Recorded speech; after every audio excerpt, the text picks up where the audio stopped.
Good evening and welcome to KSP Speaks. Today is this exclusive webinar by Kidsstoppress, which we will be discussing that one thing that is on every parent's mind today about schools reopening. To do or not to do? Will I send my child if they open? That's the big question. Many states across India have announced reopening dates with either limited capacity, alternate days, or just for admission purposes. The message is out loud and clear, but are we as parents ready to accept it? How will this impact our children if we send? How will this impact our children if we do not send? We discuss all this and more with a wonderful panel today who has supported Kidsstoppress time and again, and I keep thanking them each time because all it takes is just a WhatsApp and they're always there for us. Starting with Dr. Swati Popat Vats, who is the president of Early Childhood Education, Miss Fatema Agarkar, founder of A Sports Edu, Suzanne Perkowsky, co-founder of New Nordic School, Finland, and Dr. Fazal Nabi, consultant pediatrician at Jaslok Hospital, Mumbai. Thank you all so much for doing this. I know we're all time pressed, doing multiple chores and running multiple units within the house that we're operating in, but thank you so much for taking out time. It's been over 520 days since our children saw the insides of a school. Many states in India have announced tentative dates of reopening. And of course, like I mentioned, they're all prioritizing senior schools over primary. As a parent, and I speak for fellow parents who are joining in, I am confused.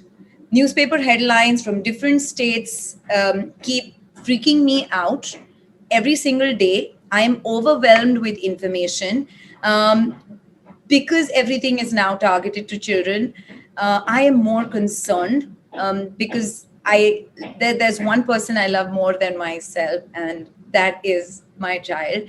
And yes, like I said, the whole reason of this webinar is to clear the fog and get clarity and see that everything that's attributed to the rise in COVID cases is not necessarily to school reopenings. And of course, we've seen a lot of support from celebrities like Dr. Randeep Guleria, Mr. Anand Mahendra, Rishad Premji, who've all voiced in favor of schools reopening. And the parenting fraternity, of course, is torn in between all of this. Dr. Swati and Fatema, I'm going to ask you guys first. And we're all part of a Facebook group. And I was just telling them before this, I'm overwhelmed with information. And with a quick poll here while they're answering, I want to know who else is overwhelmed. And both of y'all, can you please clear the fog? That what does each state say? What are the guidelines? What is the bridge that you want to? What's the gap you want to fill between information and what the parents need to know? Number one, it's very important for parents to get facts and not look at headlines. Let me share a fact with you that ever since March 2020, 66,000 children in Maharashtra have got COVID. Schools were not open. Now, as soon as schools open, the newspapers need headlines. So they will keep on saying that 62 children have got or 32 children have got. It's very important to look at the facts. How did these children get? Are they all from the same cluster? What happened, etc. Because it's very important for us to understand now that children have been without schools, without their peer group, without their socio-emotional stimulation for, as Mansi, you said, 520 odd days, which is 1.5 years almost. This is the second academic year that they're going without a school. And it is very, very fatiguing to be on virtual learning. And I'm also going to refer to those who don't have access to online learning, which are our children in government schools, because they have gone back into child labor, child abuse has started happening to them, child marriages have started increasing. And it's important now to listen to the joint voice of UNICEF and WHO, who have both come together to appeal to countries now to please start reopening schools. So when parents are confused, it's natural for them to be confused, because when you see all these headlines staring at you and scaring you, naturally you feel scared. I would tell parents, study the statistics and then take your decision on whether you want to send your child to school, because your participation is going to help schools reopen safely. Fatima, if I was to ask you to add and share some light on the statistics. Absolutely, Mansi. Unfortunately, media has contributed to the confusion. The headlines talk about a percentage, but you don't know what that percentage sample size is. Then one mother will put it up on, either a mommy network. I beg you, I don't want to, comment on that, but and the WhatsApp groups, and then the forwards add a lot of spice to it. So by the time the actual story eventually reaches perhaps the 100th parent, it has added on layers and layers of unnecessary information. Mansi, it's a tough decision. Of course, we're going through a pandemic, and any medical professional will tell you we will be affected. Whether you're vaccinated or not, the truth is it is. But I think it is also about the severity. It is also about knowing how to deal with it. We have dealt with other similar diseases, and the whole vaccination drive now leads us to become a little more confident.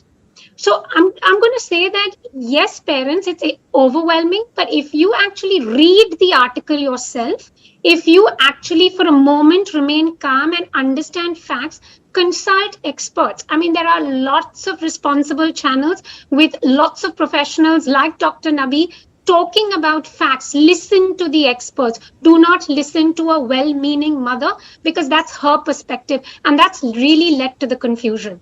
Point number 2, if you are not vaccinated and if you are resisting it, like some of the Americans are, they believe it's a violation of their body if they are going to take the vaccination. And if you're in that mindset, Punjab has reported that the mothers are very worried that if they send children to school, how will they wear masks all day? They're not used to it. If you're thinking along those lines, those are misconceptions that you need to put in place. Vaccination is important. Masks are necessary.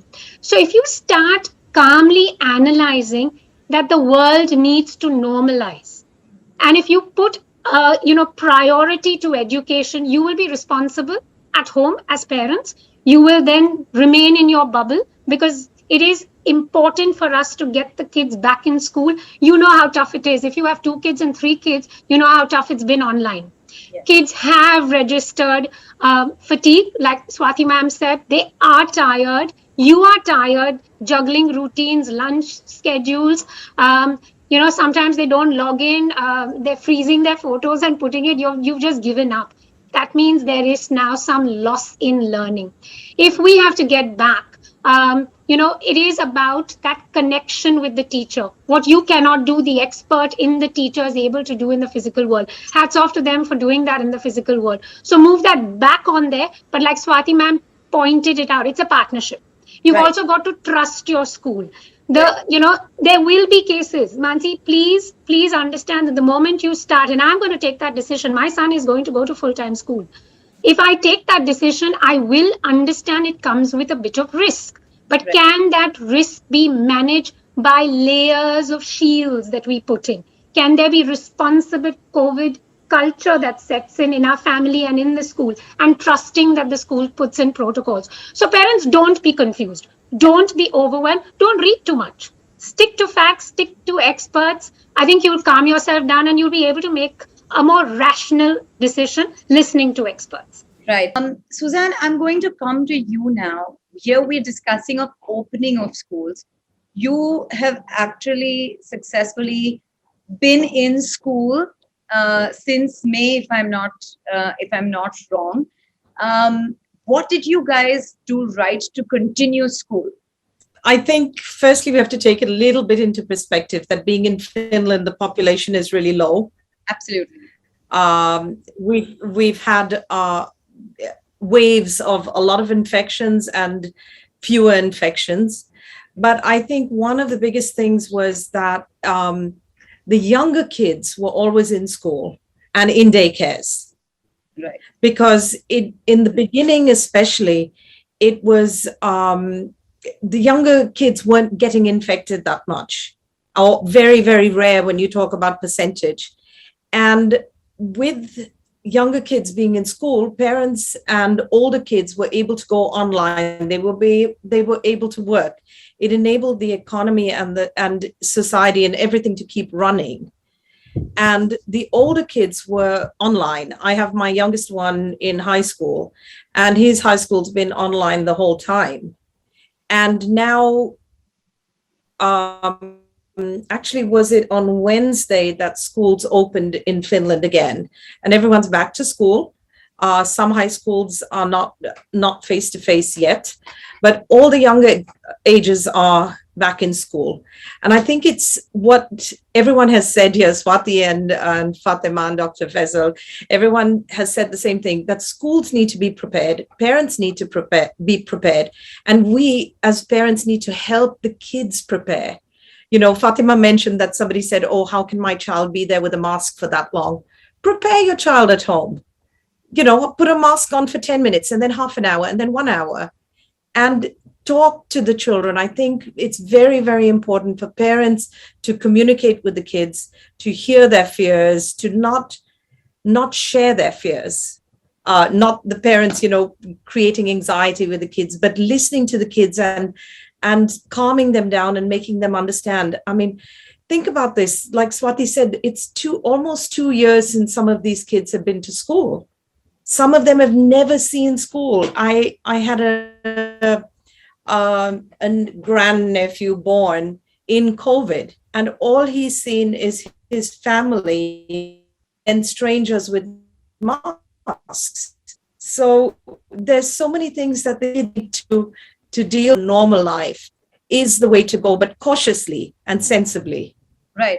Swati ma'am, I'd like to ask you here. You also mentioned about the school in Dubai and how they have been on. And of course, cautiously, what were the protocols followed there versus what you are looking at, what the government is saying if India needs to restart schools? Yeah, we have schools in the UAE, and right from the start of the pandemic, they did close down for the first 8 months, after which they all started opening. And we have children, we run nurseries, yes, which means we have children from 4 months old to 4 years old. And we started following the protocols given by the government. There, the protocols were very specific to bubbles and bubble sizes. Protocols were very clear about testing the staff. Once the vaccinations came in, it was that all staff need to be vaccinated, but they are still tested. Sanitization of everything that is used in the school. A bubble does not only mean stay with the bubble, it means that only those bubbles can use certain areas of the school, which means every bubble is not using every area of the school. And the bubble concept helps you because if any child or any family member of the child is found with COVID, then that entire bubble is quarantined and not the whole school. And right, which means if 3 bubbles in the school have got some quarantine, then the school is closed down. So it is very, very specific. And in the last 3 months, the bubble size now has been increased by the UAE government. So it's very specific. And if I would say that the government of India has also come out with very good specifications. And the Early Childhood Association has come out with a whole manual for how to open. And it's applicable to every age group. It details out what you should do for parents, what you should do for children, and what you should do for teachers. The question that Fatima raised is playing on parents' minds about masks, that it is difficult to stay with a mask for so long. I think what needs to be taught to children is how to take an air gulp. Because after wearing a mask for an hour, you need to breathe. If we teach children where to go and take that little air gulp where they won't be contaminated by another person, those are the kind of practices that we will have to inculcate in the children and the parents for them to feel comfortable. One most important thing which we have done in Dubai is we're very strict with the parents about what they do beyond school hours, which means if parents are going to keep on partying, they are going to bring the virus home, and that would affect the children then. So it's like, Mansi, there is a small town in Italy called Reggio Emilia. It was devastated after the Second World War. And the entire community of Reggio Emilia came together after the Second World War and said, what do we rebuild first?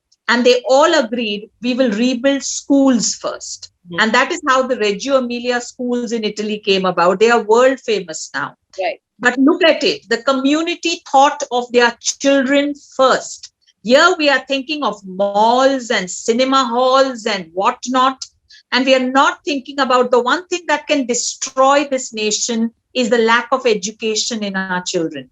So I think if we listen to common sense, we will be able to reopen schools. In Punjab, we have reopened schools last year also, right up to pre-primary.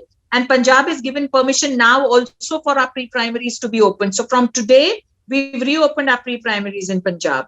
But we are taking precautions. We are ensuring that everybody is vaccinated. We are ensuring that they are tested. We had an online session with the parents and children telling them what to expect in school. We told the teachers to wear a mask on that online session so children know who they are looking at. We've told teachers to wear a big photograph of themselves on their chest so that when they are masked up, young children can see who they are talking to. So it's simple things like this which will help us to reopen school faster.